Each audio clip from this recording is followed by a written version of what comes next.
అలాగే దేవీ నవరాత్రుల్లో ఆఖరి రోజు 11వ అలంకారం విజయవాడ క్షేత్రంలో అమ్మవారు రాజరాజేశ్వరీదేవి అలంకారంలో, అపరాజితాదేవి అలంకారంలో, శ్రీశైలం క్షేత్రంలో భ్రమరాంబికాదేవి అలంకారంలో భక్తులందరికీ దర్శనమిస్తుంది. అపరాజితాదేవి అలంకారంలో అమ్మవారు ఒక చెయ్యి అభయముద్రలో, ఇంకొక చేత్తో ఇక్షుఖండం అంటే చెరకు గడ పట్టుకొని అలంకారంలో విజయవాడ క్షేత్రంలో దర్శనమిస్తుంది.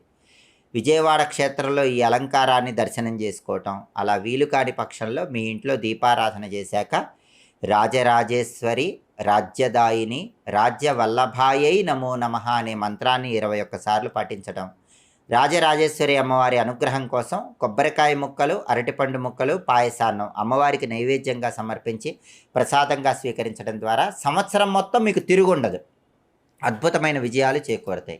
రాజరాజేశ్వరి దేవిని అపరాజితాదేవి అనే పేరు